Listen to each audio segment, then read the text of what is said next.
I'm very excited to bring together students, faculty, and staff for today's conversation with Dr. Jim Rebesco and Dr. Sunme Lee about AI literacy, an issue that's rapidly shaping how we teach, learn, and prepare for the future of work. This event is designed as an open, campus-wide dialogue that connects academic innovation with real-world practice and institutional leadership. Before we begin our conversation, we're honored to have our provost, Dr. Clifton Jones, join us to share opening remarks and frame today's discussion within the university's broader academic vision. Please join me in welcoming our provost.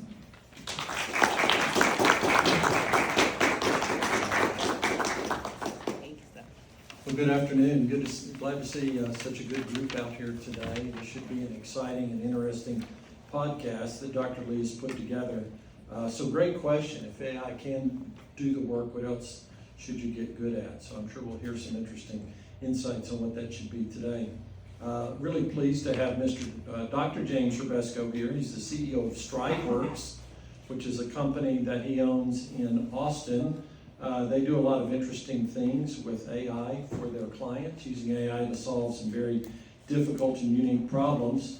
If you're faculty or staff, you may have seen Dr. Rebesco here in our spring convocation when he sat in on a panel that was moderated by Mr. Abdul Sabhani.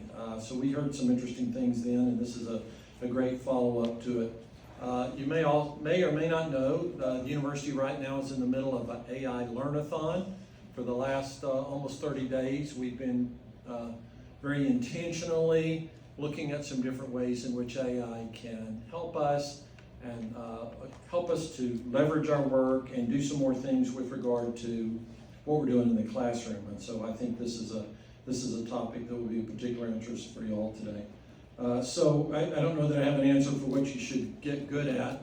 My short answer would be everything, because the more you have, the more agile you'll be. The problem we face as educators is, just like you, we can't see what the world is going to be in 5 years. So we have to try and give you some skills, some ability to do some lifelong learning, some transportable skills, things that you'll be able to use regardless of what technology allows you to do. I was just talking with Dr. Rebesco, and we're that old. We remember when we first had our first web pages for the university and what that was all about, and trying to put content on those. And I also remember, having to learn how to use Microsoft Office. Well, this is a similar sort of technological revolution with AI, but it's a much more significant one in many ways, and it's coming at us much faster. I saw a news article the other day talking about the impact of AI on the job market, which some of y'all may have some passing interest in. And the point was, for those individuals who find themselves being displaced, and there are some of those, due to the fact that they don't have strong AI skills, the article made the point that if that happens to you, it's going to be difficult getting back into the marketplace, getting back into a job at the same level of authority and the same level of pay, because you'll be competing again for the job you were just found to not be ready for. And so those folks are struggling. It's taking them a longer time to find another job, and when they find another job, it doesn't pay what the other one does. So our task is to help get y'all ready for success in that job market so you can have some of those skills. This is a big change for your instructors, for your faculty members, and they're working to get to that point, and we hope that we will make good progress on that this year. All right, that's all I have to say right now. I'll turn it over to Dr. Lee. Thank you, Dr. Lee.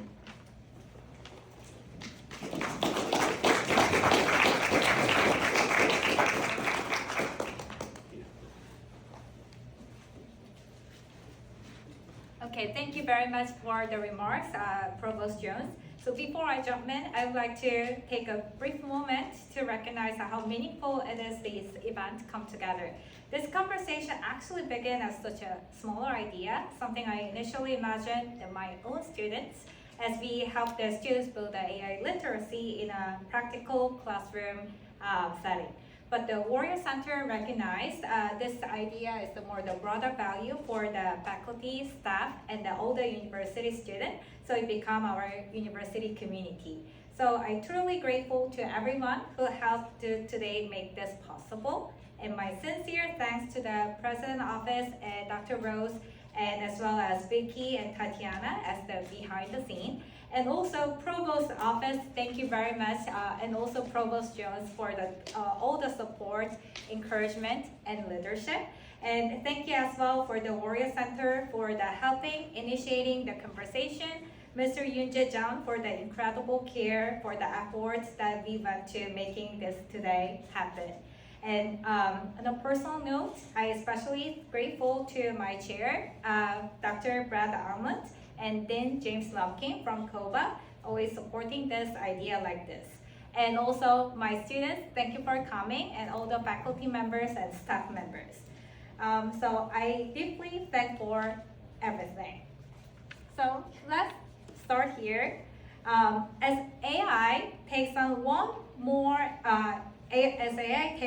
and more the execution, which human abilities become more valuable or not less. I especially love your perspective because you are not just watching this happen from the outside, but you are building the AI systems that you have to work in high stakes, real world environments. By the way, all these questions is collected in advance, so we prepared a question list. But once those kind of question lists are covered, we will also open to the floor. Yeah, it's great to be here, and just thanks everybody for being here. Thanks for having me. This is terrific. And so, maybe to just kind of offer a thought, I'm kind of curious how you think about the same question. I think I spend my day job now doing business stuff, but before that, I'm just enough of a former academic to at least want to lay out the assumptions I think that undergird an answer like that. And for me, I think my assumptions are first and foremost, kind of like we heard in the opening remarks, the change from AI is going to be profound. I do think that's true. I think that's manifest. It's going to change things very, very dramatically.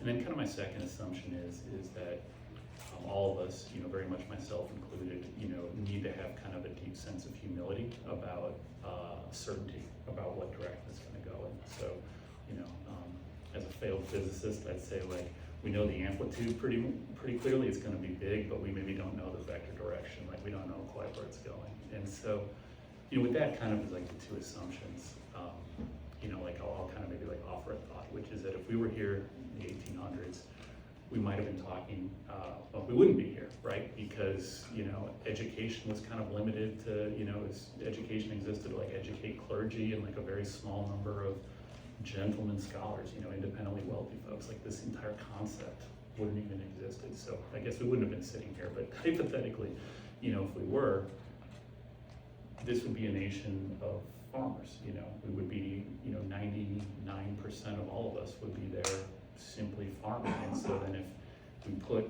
an internal combustion engine in the middle of the room and said, hey, what's this gonna do to everybody? We would have probably figured out some stuff. We would have said, hey, maybe I don't need a horse to plow a field, or maybe I don't need this and that. But we would never have said, well, Joe Rogan will exist in 200 years, right? But truly, that's part of that.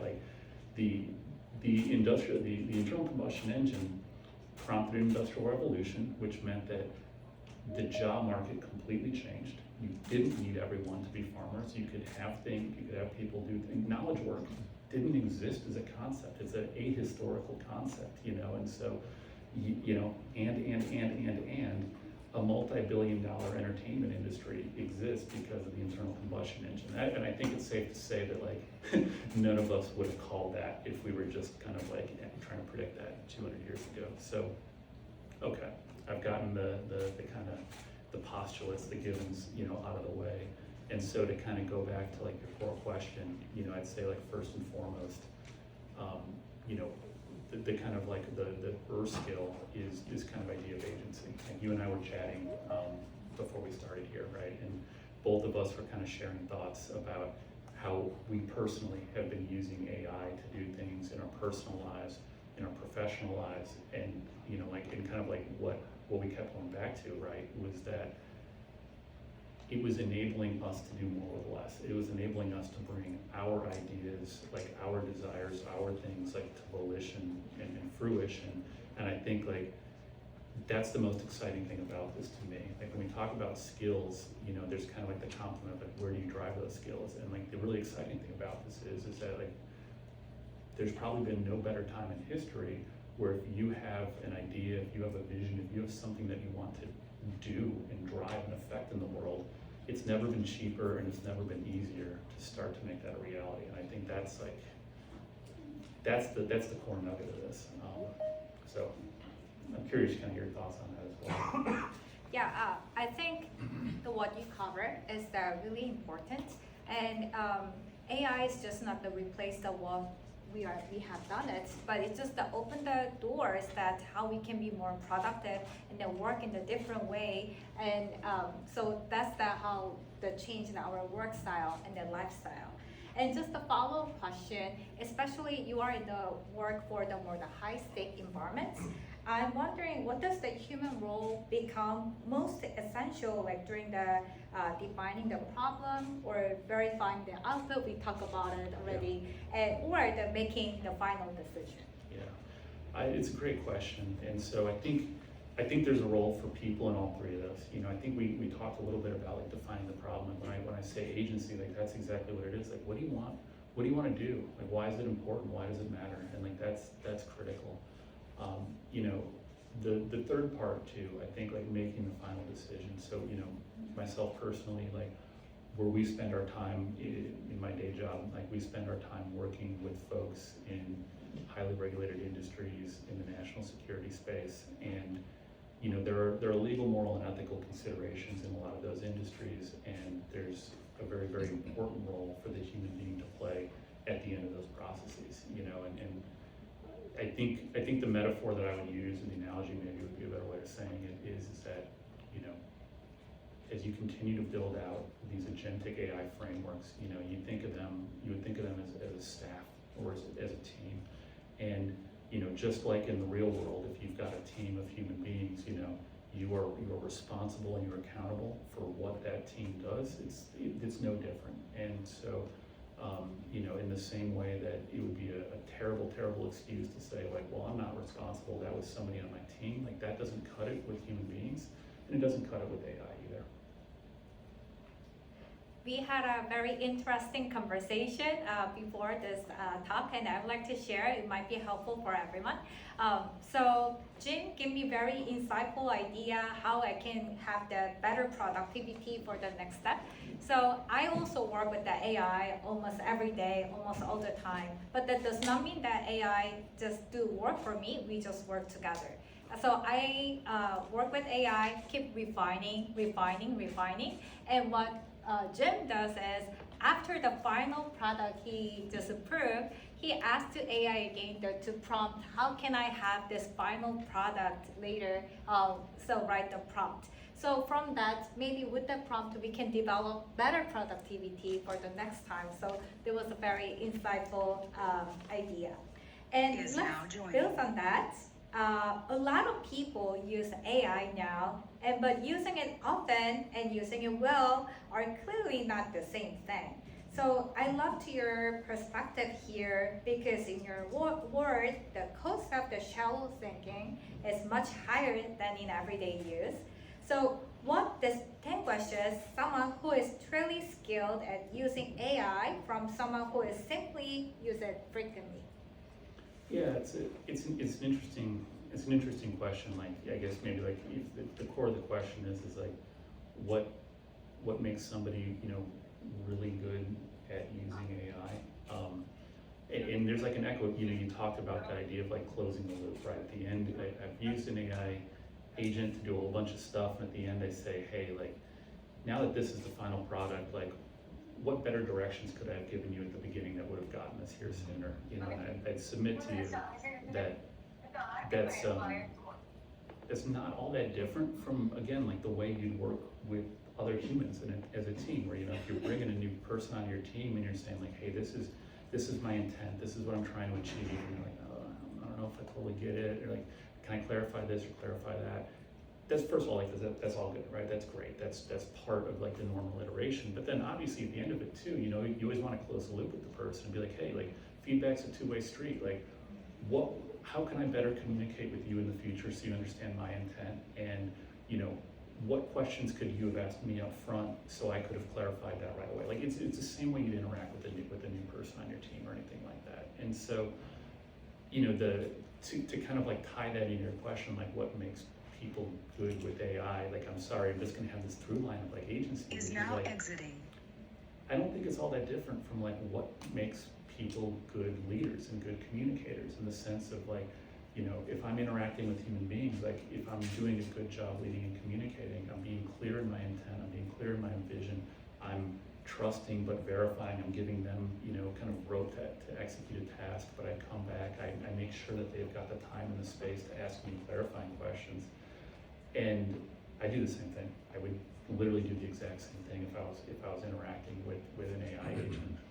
And I guess maybe like the punchline to that was like in both cases, like how do you measure the quality of the output? And well, I guess I said the answer, like you measure the quality of the output, right? And whether it, you know, regardless of where it comes from, if you kind of understand what you're trying to do and you understand the output you're trying to generate, these are tools. These are tools that are kind of, you know, they're prostheses. They magnify the input you're putting into them. So that's kind of how I think about it. I don't know if your experience differs. No, I totally agree with you. So I feel like this day is not only just working with people, we should also learn how to work with machine, which is AI. So I encourage my students to use the AI usage log. Many students who are in my class already have that assignment. So I know there's one side, the prompt engineering, how you can write the better prompt, have the better output, but also just learning the whole process, write the prompt, and then evaluate the output, and then think about yourself, how you can communicate, how you can write the better, not just based on the equation, how you can explain what you intend to deliver to the AI, and then evaluate the prompt, having those kind of feedback will naturally improve your communication skill with AI. So that's why I also give the students first in the beginning to how to use the AI, record your prompts, evaluate your outputs, and then check in which case when you write the prompt this way or the other way, you have the better prompt, and in which case how you revise or modify the prompt, and then evaluate the output, then you can know that, oh, with this way I can give the better direction as to what Jim mentioned. And everybody's figuring it out too, right? Like this is all new, this is all happening very quickly. And exactly. So, you know, I'm sure like most of us here, like we've all had, you know, personal and professional mentors at some point in our life. Like nobody, you know, like if you think that you're the only person who hasn't quite figured out this AI thing and everybody else has, like that's just not true, you know. And you know, and I do this all the time in my life. Like I'm just asking people, like again, like we were talking about before we started here, like, hey, what are you doing with this? Like, what do you like? What's working for you? Yeah. What's not working for you? And like the barrier to that conversation should be really, really low right now, because everybody's kind of experimenting, everybody's figuring it out. Exactly, with the AI agent, we can copy of the several different ourselves, and then also can like boost our productivity, and then we can work together with them. Yeah. So that leads to the next big question. So if everyone has access to the same AI tools that we just talked about, then access alone is no longer the advantage. And from your vantage point, working where the performance, trust, or the outcomes actually matter, I'm curious where you think the real edge come from. So when everyone has access to these same AI tools, what actually creates a competitive edge? Yeah, and it you know, and I think, you know, as we've seen these kind of technologies, you know, come to the fore. I mean, if it was, you know, 2,000 years ago, we might be talking about the first library as like this technology, you know, we'd be talking about the printing press in the 1500s, you know, then the internet, you know, then Google, you know, then Wikipedia. And like one of the cool through lines on this is that, like, you know, goodness knows, like, human society's had its ups and downs, you know, but like if you kind of like zoom all the way out, like the amount of knowledge that's available to any human being today in 2026 is unprecedented, you know, orders of magnitude more than any kind of human over the kind of broad sweep of history has had access to, whether they were a king or not, and so to your point, like if the tools are available to everybody, like what's the differentiator? I kind of say it's not different with that lens than any other technology, right? Like public libraries have existed, the internet has, first been created to kind of create, remote access to data, and then, we put it in public schools, we put it in libraries to make sure that everybody in society can kind of touch the internet, and, and so, bluntly, I think it comes back to what we were talking about before, the tools are there, do you have the kind of the grit and the agency to take advantage of them, to use them, to struggle with them at first, like kind of joking about, getting on the internet, and the first time that we had to figure that out, or the first time we had to figure out a Word document, it's not like, I think like let me tell you the story, like probably the smartest person I know, just an unbelievable person, but what made him the smart, like obviously he's got a good brain, but what really made him like the smartest person I've ever met is that he's got this unbelievable perseverance when he's trying to like understand something new, I would just see him like, he'd bite into a problem, he'd be talking to somebody, and, first explanation, I don't understand it, he'd say a little bit more about it. Second explanation, okay, I'm starting to get it, but I still don't understand this, and this, and you keep going. And in all honesty, like I would have tapped out, like I would have gotten to that point where I'd have been like, yeah, okay, sure, like makes sense, like whatever, and kind of like just try to like get off the X. And he never did. He would never get off the X until he like really, truly, deeply understood it. And like the net sum of this guy doing that for 30 years is that he's smart. He's the smartest person I've ever met. And so, I kind of look at that with that lens, which is just like, the differentiator is perseverance. The differentiator is being willing to do the work. Exactly. So we learned the technology acceptance model. So starting from the early adopter, but the technology spread out to the larger people. And AI, now people think it's still new things, but more and more people using it. And as Jim just addressed, smartphone, internet was a new technology, but now everyone is using it. All the technology is accessible, so that you can work with that. AI itself does not give you the competitive edge. How you can deliver, how you can work more about the method, how you can work with the AI is giving you the competitive edge. So I totally agree with you. Yeah, and let's take the one step further. So a question a lot of students are asking right now is, if AI can already help us so much of the work, why do fundamentals like still matter? Why we are studying and why we are doing this? And I especially value your perspective on this, because when AI is used in the real world system, weak understanding at the human level can create real risk. So how would you respond that when students ask, if AI can do work, why should I still master the fundamentals? Yeah, it's a great question, and I'm going to kind of continue to, argue by analogy, I think, because if maybe like I've got like one kind of really core beat on like my beliefs in AI is, again, like the change is huge, but like human society has seen, not many, but has seen big changes like this in the past, and we can kind of learn a lot from that. So that's kind of a big beat there. And so like, the analogies I would use, would be, the nature of let's take like a car, an automobile. Let's take a break from AI for a half second.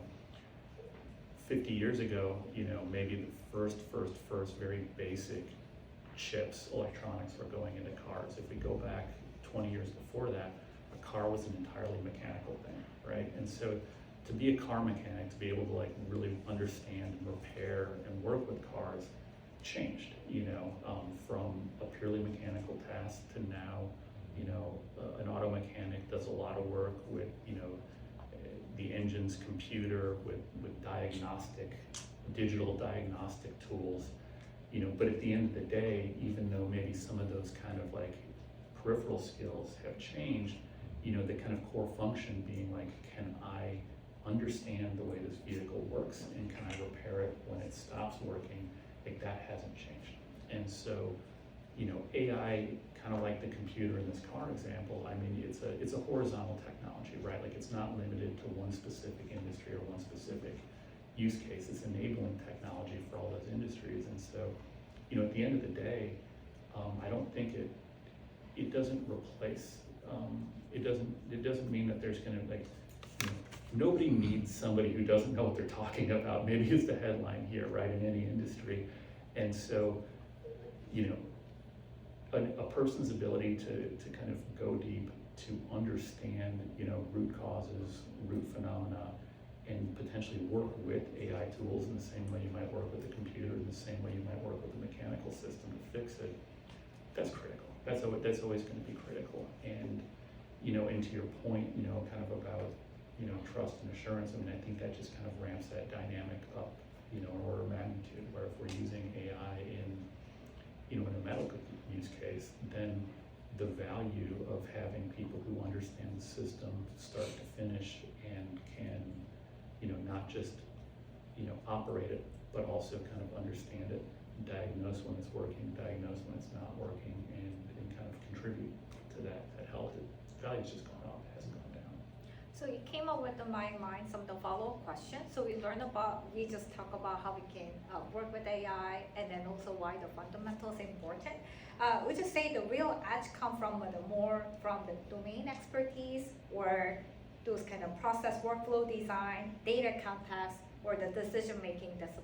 Yeah, it's an interesting question, and actually on the drive up here, I was like listening to a Gartner webcast about agentic AI, and they actually talked about this exact point. And in with their commenters, so I'm, so you can listen to me, so you don't have to listen to the Gartner webcast, I guess, is the value right here. But their comment on the adoption of agentic AI in big businesses and big enterprises was exactly what you said, where like the human beings in these big kind of agentic sweeps in the enterprise world, their value add is that they understand the process, and they understand, hey, okay, here's the explicit rules that this company, does whatever, makes decisions, processes data, whatever. But also here's like the implicit rules. Here's where things get stuck in the legal department for 2 weeks for, X, Y, and Z reason. And that kind of process mapping is, the kind of like critical hurdle, for a lot of like organizations to get over, and that's being bridged by people who really do understand those processes. And yeah, the more consequential they get, the more important that is. Yeah, I think that's an interesting point, and very critical point. And now let's talk about bringing to the workforce level. So there's a lot of attention right now on the tools and technical capability, but often less attention on the human skills, and that does still shape the performance, trust, leadership. And because you have built teams and work in the environment where people have to deliver under pressure, I'd love to read on what you stand out most. So my question is, so what skills do employers notice that students often underestimate in the age of the AI era? Yeah, and you're probably going to get a little tired of hearing me continue to foot stomp on agency, but it's really true. I mean,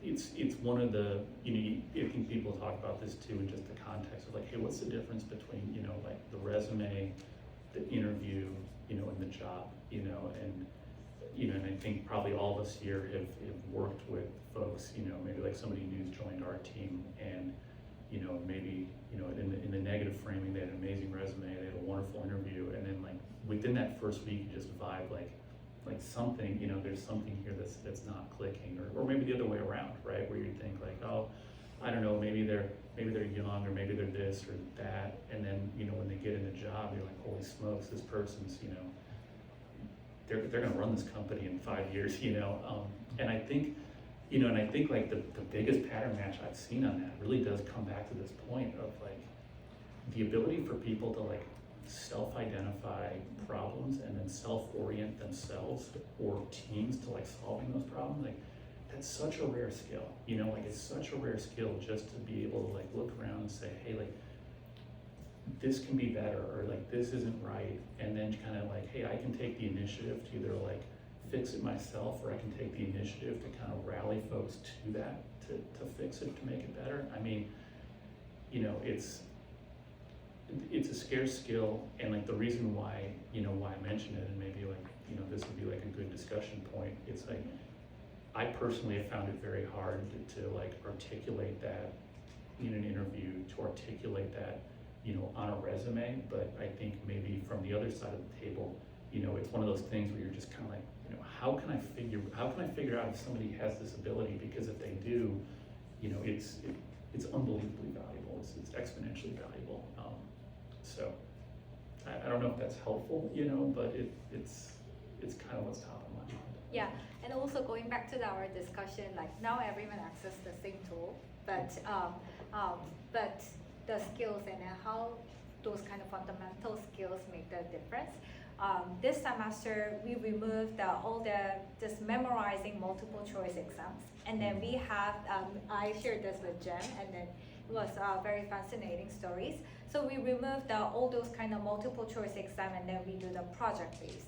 So students choose one of their recent purchase history, and then they're mapping their consumer decision journey. So their product choice, and then how they find about those kind of needs, and then how they debating in the information search, like checking the Google reviews or talking with a friend. So they are mapping their consumer decision journey, and then they use all the AI tools like refining their thoughts, and also they use the AI tools, generative AI tools for the content creation.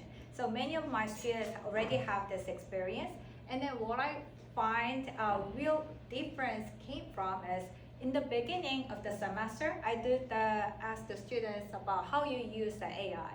And most of them use for kind of web search, like ask the ChatGPT, I'm thinking about to buy a new car this month, so recommend me. So it's just kind of the summary of those web search. But when students really think about like define their problem, and then think about how develop their story on their own, like so all of their purchase story is unique, and then so they keep thinking about how they can deliver this format more engaging, and their final product format was real short. So they have to also think about, they never done with those kind of content creation, so have to think about how they can fill in the skills. I didn't tell you can go to open this website, do this, but I just introduced the students all the tools. And then now when they develop the contents, and then they start to research about tools, they learn by themselves, and then now just outside of this Canva ready-made template, this Canva ready-made template cannot fill my idea gap anymore. So they think about go to the generative AI content, so generate the images, generate the videos, and then so they just fill in their ideas. And even they become more identify the problem more deeper and deeper. So they do find some of the voiceover function, they generate the music, and then they just have those kind of fascinating outcomes. That's what we shared. Did you see any patterns kind of in maybe like the best projects versus some of the others in terms of like how people use these tools? Exactly. So we collect the AI usage log. So students share the what kind of prompts and how many iterations they have done with the AI. And usually the longer, the best product, the better product, final outcome has the longer AI usage log. They communicate more, and then also they do not use the same prompt again and again. They just keep modifying the direction. They just keep modifying how they can communicate a certain format. So it organically grows their mindsets and their creativity, and then even the critical thinking. Yeah, that's interesting. Yes. Yeah. So I think that's the what echo that what we just talked about, and this is the real case. And let's make that personal now. So if a student's listening to this and thinking, okay, then what should I do start doing now? And that's really where this become practical. So I love to hear your answer, not just as a leader in AI, but as a someone who sees that what effective human judgment looks like around these systems. So if you are a college student today, so go back in the days, and what is the one habit you would build only to remain competitive in AI-shaped world? Yeah, first one, just kind of like a bullet, would just be like, just use it, just try stuff. I mean, and I'll say this, kind of, working in an AI company,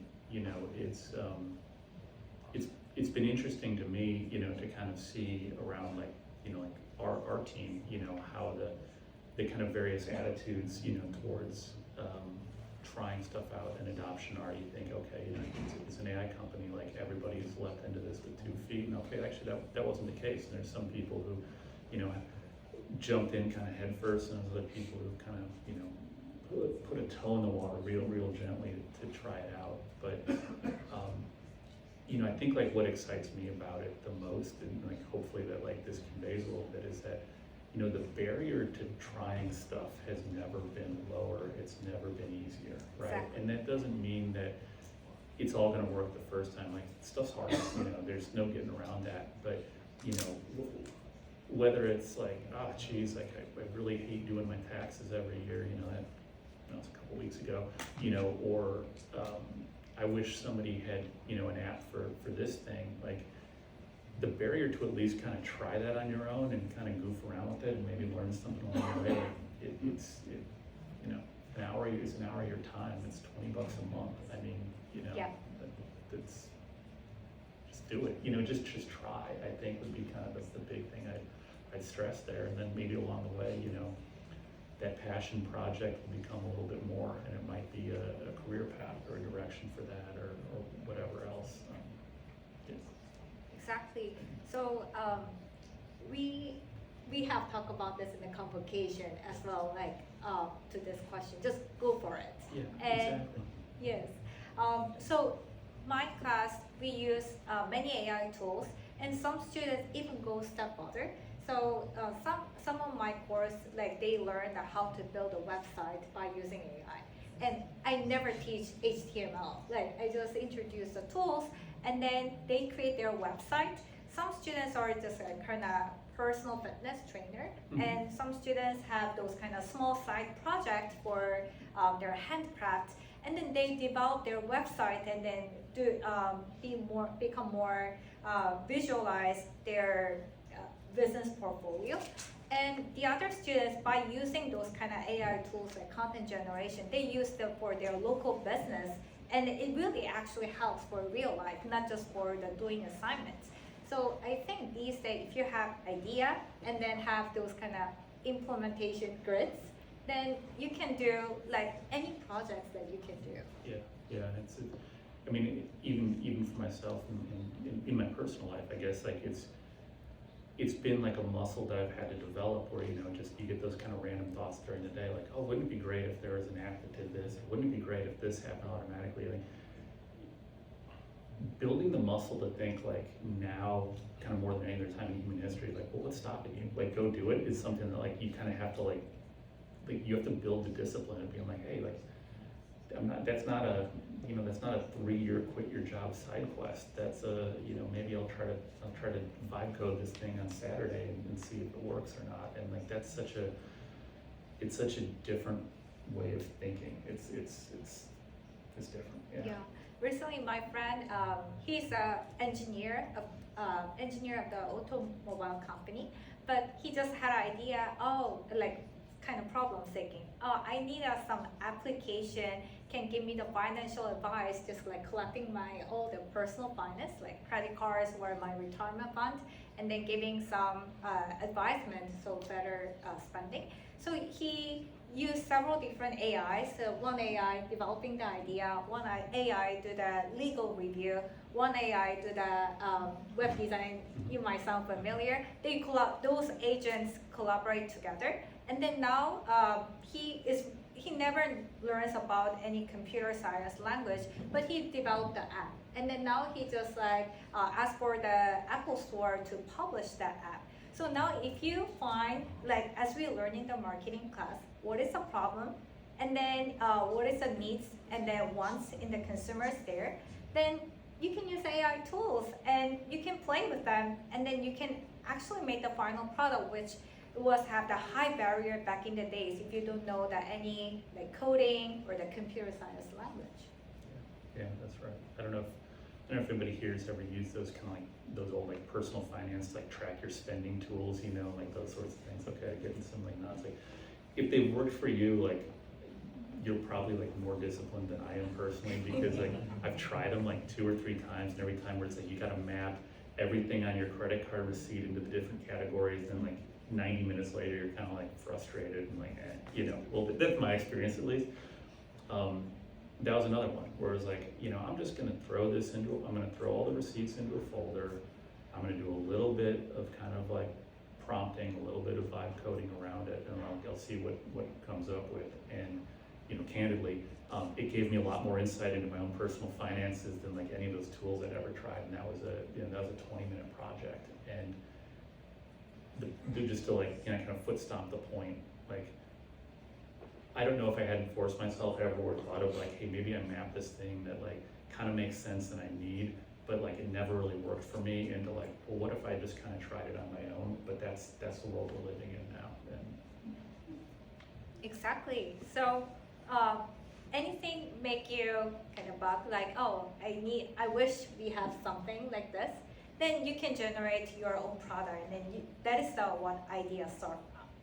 And let's just close the loop with the biggest picture. So over the last 2 decades, people have seen the wave after wave of new technology. We talk about this a little bit, like mobile, social media, VR, crypto, and now AI. So, and from the where you sit at the intersection of the AI deployment and the real world trust, you probably have very different view of whether this is just another wave or something more fundamental. So why might investing time in mastering AI be different from the earlier technology waves? yeah, it's an interesting, you know, list of technologies here. You know, at risk of offending some people, you know, I'd say that, you know, mobile like very clearly has transformed human society. Crypto, maybe not so much, right? And so it's an interesting kind of like list of technologies there. And so I think like maybe the implied question would be like, where do you put AI on that spectrum? You know, why do you put it there? And you know, make the strongest argument you can for why you wouldn't, right? And so I don't think I'm going to surprise anybody if I say that like I'm putting AI pretty darn close to the mobile side of that particular spectrum. I think it's going to be that transformative. Arguably, I think maybe I put it past it, but I'll just say kind of near it for the purposes of this conversation. You know, why? Well, I think we're seeing it right now. We're seeing it in adoption. So I studied AI back in grad school, and one of my advisors, she actually worked on the kind of first real practical computer vision implementation, which was to read zip codes on letters. So for the post office, they put a camera, the letters flew by, and they would try to read the zip code off it to route the letters more efficiently. And that was a lot of work, right? Like that was teams of people working very hard for years for this very limited, very controlled use case. You know, they got it to work, but it was tough. It was tough. And you know, now there's nobody in this room who couldn't build a more performant version of that system with the phone in their pocket and with an LLM they can access online in about an hour, right? And so the kind of the big headline is that I'm not sure I ever would have bet 10 or 20 years ago that cost to implement AI would have gone down as much as it has, and the kind of raw capabilities of the underlying models would have gone up as much as it has. And like the combination of those two things is what's kind of made me, as the kind of more academic, if you will, mind on AI, think like, wow, this time's really different. And then, you know, to put our business hats on, I'd say like it's trivial at this point. It's defined by the adoption. Like by any adoption metric, you know, plot users over time, you know, you can look at this curve, you can look at the curve for something like Bitcoin, you can look at the curve for something like cellular telephones, you can look at the curve for something like the internet and just map them. And, you know, I mean, obviously like the trouble with like every exponential is that like it looks like a flat line until it doesn't.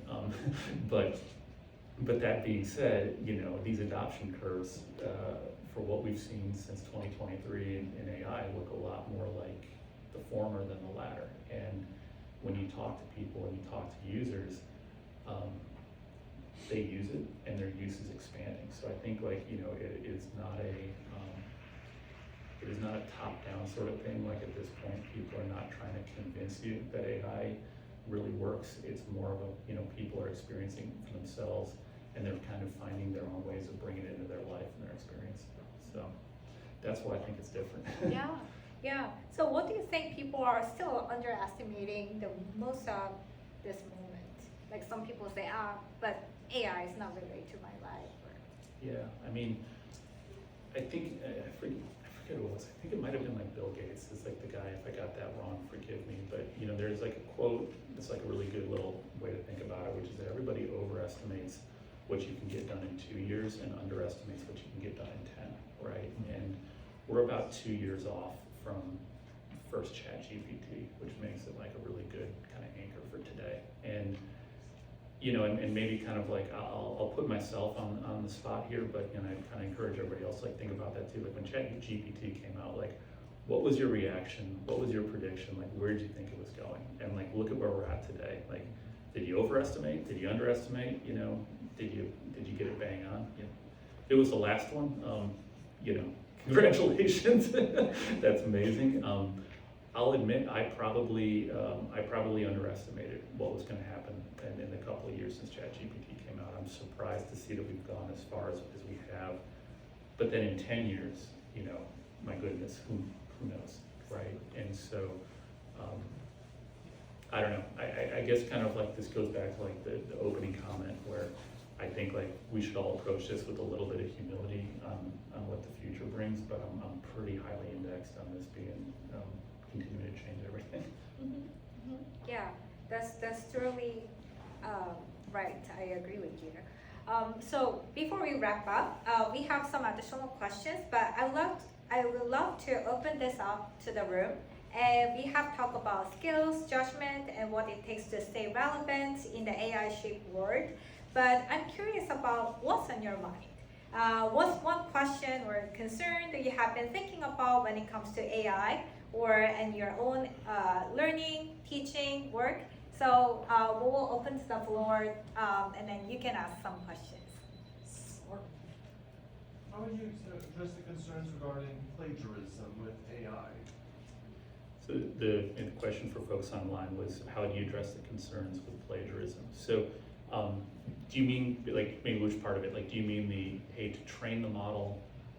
You know, some people have worried that maybe copyrighted or proprietary or personal information is being used to train models, or on the output? A bit of both, actually. Okay. On the front side, I think it's pretty straightforward. I mean, like, you know, IP laws, intellectual property laws, like, they exist. Intellectual property's, you know, a thing, and the fact that AI is cool and important and powerful doesn't mean that you can trample other people's property to build it. You know, I think that's pretty straightforward, and you know, like I don't have a whole lot more to say beyond that. Like, yeah, like you shouldn't do that would be, I guess, the headline.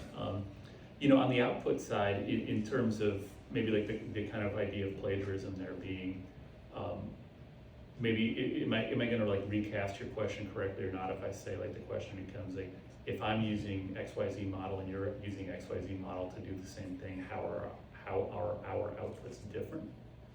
It's sort of, I mean, like, in regards to the difference between using actual research or just having the AI just regurgitate it without even citing any of that, Yeah. where do you draw the line? Yeah, it's an interesting question, and I'm gonna maybe like stake a little bit of an extreme case, but bear with me, right? Which is, and I think actually we might have even talked about the convocation, but you go back to Socrates, and he raised that exact same concern about writing. He said, look, like the way people really understand information is they memorize it, they learn it intensely, and they speak it. And he actually said, or humorously enough, it was written down that he said, that when people can just, read stuff, they can just, what you literally just said, they can regurgitate without understanding. They can just, kind of blah. If you go to the printing press, people kind of raise the same concern where they're like, hey, it used to be this incredibly expensive, labor-intensive process to create a book. And now with the printing press, they didn't use the word slop, but other than that particular 2026ism, they said the exact same thing. The printing press is making it, people are awash in low quality books and low quality thought because the printing press has made it so freaking cheap. And maybe to pull slightly forward to the closer to the present day, pocket calculators came out and everybody was like, hey, kids are not gonna know how to do math anymore because they're just gonna type it into a pocket calculator. Google came out, there's a book, it's pretty funny, we were actually talking about this earlier. Literally the book was called Is Google Making Us Stupid or Dumb, I think maybe and it came out in 2006, and it was like, hey look, we used to go to the library and grind all day and pull books off the shelves and search through them, and now you just type it into this Google search bar and the stuff pops up, and you're not doing the hard work to truly understand the information. Probably everybody in this room is of is of an age where they remember kind of the closed loop that's happened on Wikipedia, to your point, where it was anybody can edit Wikipedia, it can't be trusted, to, well, I don't know, maybe, but you gotta verify it with other sources, to now, when ChatGPT outputs a result and it links back to Wikipedia, you're like, roger that, that's a verified result, right? And so, I can see you shaking your head because I can tell you're kind of not satisfied with that lens, but I guess kind of maybe at the end of the day, to put a bow on it, in any single one of those stories, if what you're communicating is not important content, human beings are not evaluating it critically, then you're in a bad spot, right? In my line of work, one of the more frustrating versions of what you're laying out is that sometimes you're like, hey, look, here's a use case, an AI agent can write and develop this report, and you're like, great, was it a good report? And they're like, I'm not gonna read it. That's the point. I didn't want to do that. And I think maybe that comes a little bit closer, to the point you're making. And what's a nice way to say this? I'm not sure I can, but forgive the language, but there's a guy who wrote a couple of years ago about what he called them BS jobs. We didn't use the letters. And his argument on these BS jobs is hey, there's so many of these jobs where people just kind of shuttle things back and forth without providing real value or really doing something kind of useful in the chain.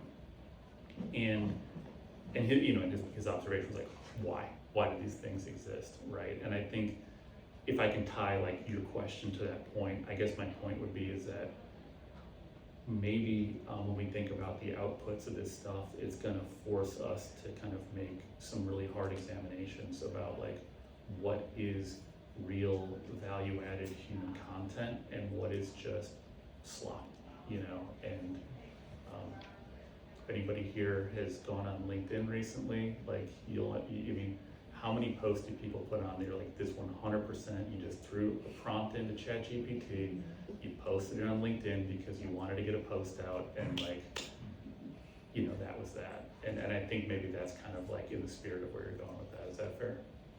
I'd say so. And other? Yeah. So I'm one that uses AI often. I use it for work, sometimes I use it for school, sometimes I use it just for my personal use.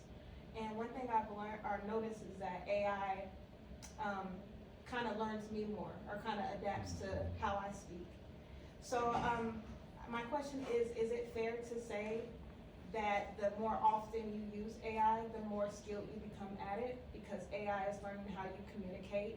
And also AI, there's different goals with AI. Everyone has a different goal. So would you say even the person who people may feel is the most skilled at AI may not know everything about AI because AI has different goals depending on the person who's using it, if that makes sense?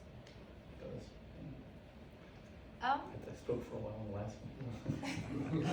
Yes, so as an educator, I would say yes, because, but it doesn't come just that the more AI usage make you the smarter, but just the way how you can communicate with AI, your thoughts, your mindsets also grow, and then you have thought about the way that you never thought about because AI also got used in some of the different way. So, and then it helps you to learn really fast.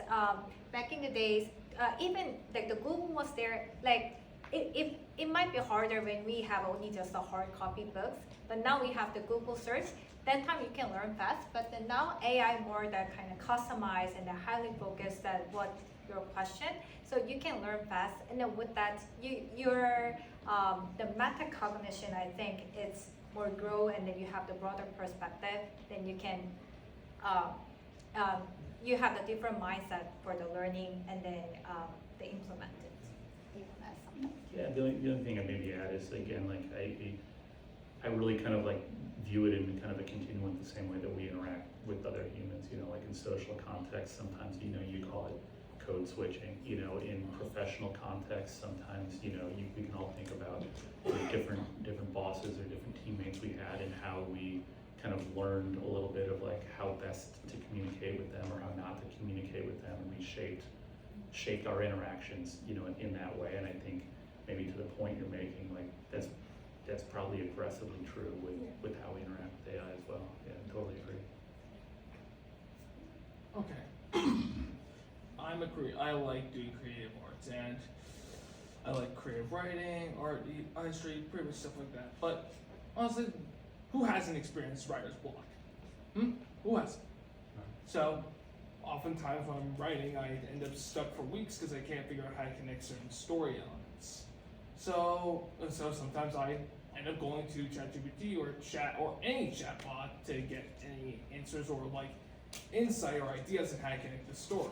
But the more I do it, the more I feel like I'm not using my actual brain instead of just using a cheap program. So my question is this: do you believe in the creative space AI could kill creativity or inspire it?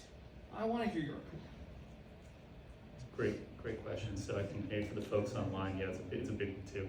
It's you know, does AI like enhance and augment like the creative process, or does it kill it? And you know, it's gonna maybe you know, make a wisecrack when you're talking about writer's block and say, hey, maybe if like George R.R. Martin, you know, used ChatGPT, we could get a Game of Thrones book in this century.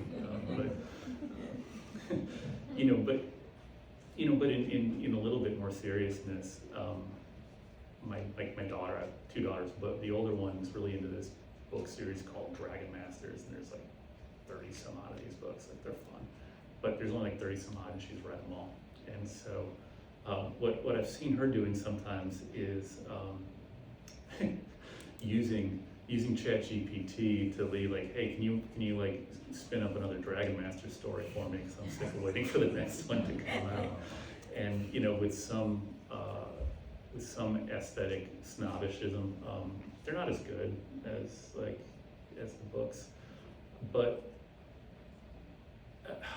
I guess maybe like where I'd say with this is like a little bit more of like it's a tool, and so I'd kind of come down on the side of like I think it can enhance it, you know. And I think Stephen King is one of the authors, and if not him, there's others who talk about how like they never use word processors, like they use typewriters, and there's something about the like cadence of typing for them that helps them get like a story onto the page. Like, yeah, like I know it's a pain in the butt, nobody makes typewriter ribbons anymore, I have to have paper, you know, yada yada yada, but there's something about that enhances it. And I guess maybe like I'm willing to bet that in 50 years, if we ask that question to a bunch of writers in 50 years, they'd all be using AI in one way, shape, or form, and like they would treat that answer as like a bit of an anachronism. Like, of course, you know, like this is what I do, this is where it helps me, and this is how, you know, we put it together. You know, maybe that's like kind of triumphalist of me, but I don't know, we'll see. But that's kind of how I see it. I don't see that AI will kill creativity because as you do that assignments, you know that your role and the AI role is definitely different. AI cannot create your own unique story. Your experience, your story is your own thing. And then it just helps you to how you can deliver your thoughts in a way that you have never thought about. Without this assignment, maybe some of you never thought about creating reels or video for your personal journey. But all the experience is all unique. And then as a professor who grades your assignments, all of the outputs are different. I give you the same guidance, instructions, tools, but all the way that you present your idea is different. And you know this much more than me, but AI is the model that training the past data. So it gives you that something kind of Shakespeare-like or Stephen King-like, but it cannot give you the very new or unique thing. Recently, I read a news article. This is the evidence that why AI cannot replace the creativity. So that advertisement shows that with the Earth photo, and then there's some the rivers, and then with the rivers connect, make some the characters, and then it shows the messages why we care about the environment. With the globe of photo, AI, though it see the photo hundreds times, it might not think about, okay, we will connect this river and then create some of the images. Still, this is the own human perspective, and this is where creativity comes from. But if that designer doesn't know how to draw, like the connect with the more visual fancy way to the river, maybe use AI tools. But that idea comes from your own unique perspective. So I would say, like as Jim mentioned, they will collaborate, but it will not replace the whole of the human uniqueness. Okay. Just to respond to what he was just saying, I was just like, wow, I was thinking about what he said in the beginning with the combustion engine. And I'm looking like, wow, you know, like that right there, it replaced the farmers. And then I was before the farmers say, well, what I'm good at now? I can't farm no more. So they had to come like, what should I be good at? I'm speaking on the basis of someone that is a baby boomer. I'm born with no technology at all. And I kind of went through the process, and I'm learning as I go. Like, what should you get good at? I should get good at keeping up with time if I want to be around in time. So that's what I look at it in that kind of sense. So I do know I have to adapt, because now with the typewriters, when they came, they said, God, nobody's writing no more. Don't use a pen and pencil and paper. I grew up when typewriter was just hitting the scene, and everybody was writing with pencils and pens. Now nobody writes because they got the computer, they type. I never took typing, so I pick. All that said and done, is just like right now, I'm experiencing and I'm liking what I'm understanding. Like, just say for instance, because I'm trying to keep up with everything, so I won't get left behind in everything. So I could become knowledgeable of what's going on. So one of my questions is, hey, what should our baby boomer do to stay up? It's like, keep up. So if I want to be in the loop of what's going on, say for instance, like with the cars, AI is so advanced now, we can be able to drive a car. When they actually ride in a car without driving a car to get to where you want. Because one of my biggest concerns when I'm going to places, I'm like, God, traffic is driving me crazy. Now, pretty soon, the only thing I have to do is have a car that come and pick me up or start itself up and take me to a place. I sit in the back seat instead of working, it does its thing. I think that's contributed to AI. So AI is now, as you're saying, replacing. The next thing we're going to get the congestion from the highways. the accident rates down, all that can come through AI. So that's just comments that I'm doing, I'm backing that up. Yeah, I think that's right. I was in a Waymo for the first time maybe about Yeah. a year ago or something. Yeah. Well, that's it. It's like, I was in Not Phoenix. out of AI. Yeah, and you know, like the biggest compliment I can give it was that for, you know, the first 2 minutes, I was like, this is so cool, you know, like, you know, just like, you know, hyper engaged, you know, like this is awesome. Then, you know, like after like 2 minutes, I was like, all right, like I got it, like it's driving the car, like I'm bored, like I'm gonna go check my email, you know, like that's a compliment, right? Like it worked well enough that it became prosaic very quickly, yeah. Have you seen Will Smith eat spaghetti? Yeah. And how like it's progressed over a very short span. Mhm. My question to you is, what type of guardrails can we put in place to prevent the very convincing deepfakes and misinformation that generative AI like videos and photos can cause? It's getting very convincing. Yeah. Yeah, so the question for folks online was, you know, hey, if you've seen how quickly, you know, generative AI has gone from, the like, you know, cartoonish, borderline, like disturbing Will Smith eating spaghetti to stuff that like now today looks like, you know, it's kind of at a casual glance impossible to tell apart from reality. Like, what kind of guardrails do we put in place to kind of prevent the more negative impacts of that? Is that fair play? Awesome. Yeah. So, you know, it's a, you know, it's a really hard question, right? Like we shouldn't dance around that issue.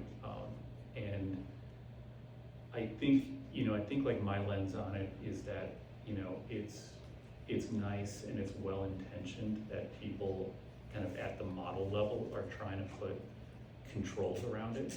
You know, at the end of the day, I would say, you know, in the same way that, you know, free speech is a core value of our society, but there are some limits on that when that speech like directly harms and impacts others that we put on.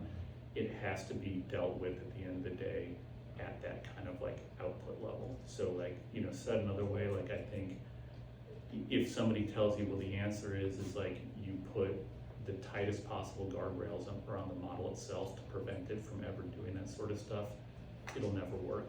And so you have to think of it in more in kind of at the like the societal level of like in the, you know, in the same way that you know, like why do we have police, why do we have laws, why do we have all this stuff? Like part of it is to deter and, you know, make it harder to commit a criminal act, and then part of it is, you know, to enforce, and when a criminal act has happened, you know, to be able to respond appropriately. And I think like you need to kind of look at it within that context. Like you don't want to make it trivially easy, but you also have to have a plan for like it can happen, and when it does, like how is society going to treat that event?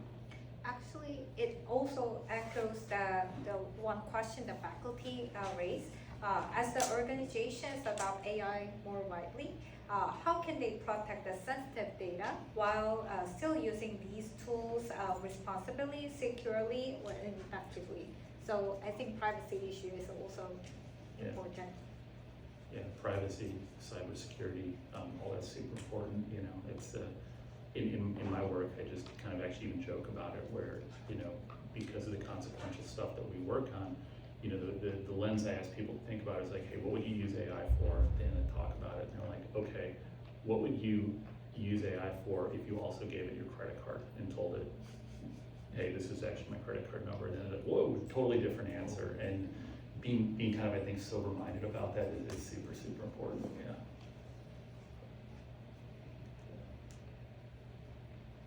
And then just one more question from the faculty. How can I be used for the inclusively and effectively to support diverse population, such as the non-traditional students, physically disabled students, and older students? I think since we are in the university, it's a great question we can think about together.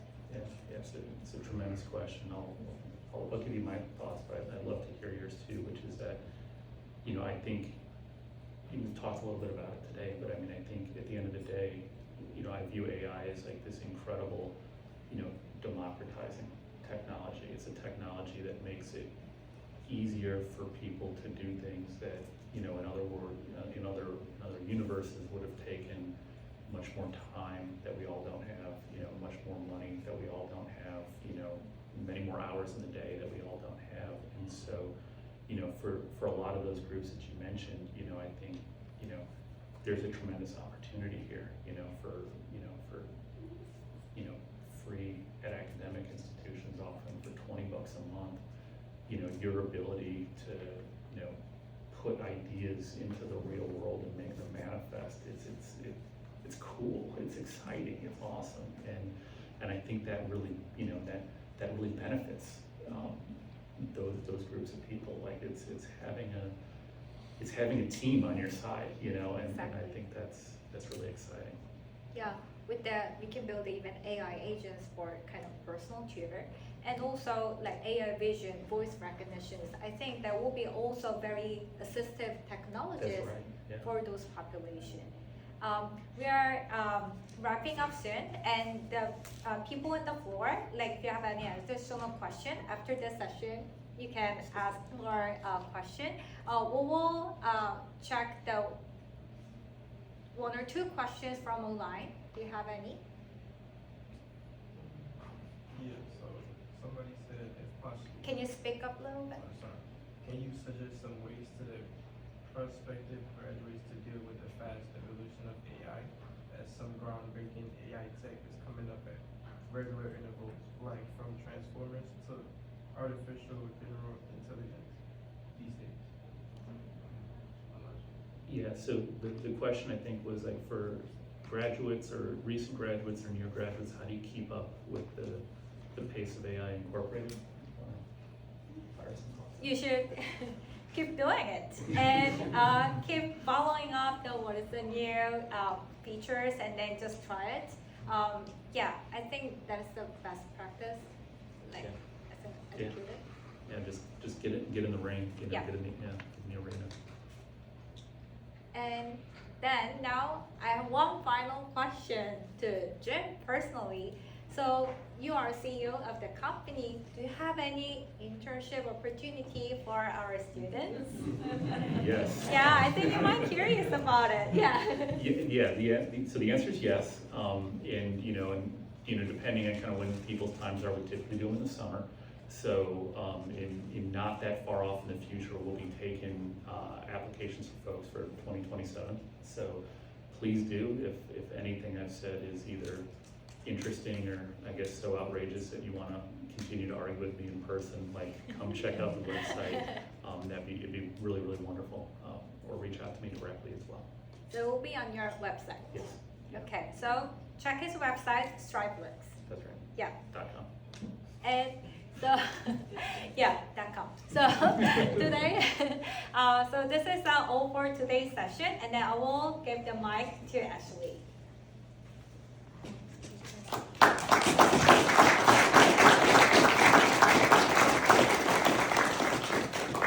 Thank you all for coming. If we can get one more round of applause for our Rebesco special guest. And as a token of our appreciation for coming, Dr. Rebesco, we have some gifts for you. Please. Thank you.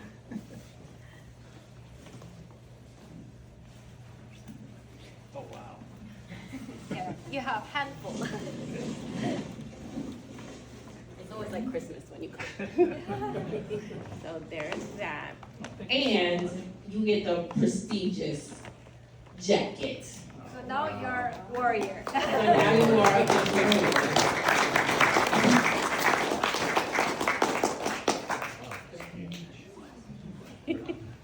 I guess I had to earn it, but I would have worn it for the podcast. Oh yeah, we should have given you all your. Thank you so much. You're very welcome. Again, thank you for joining us, and thank you everyone in this room and online as well. Have a great day. Yeah, good. Thank you, this is lovely.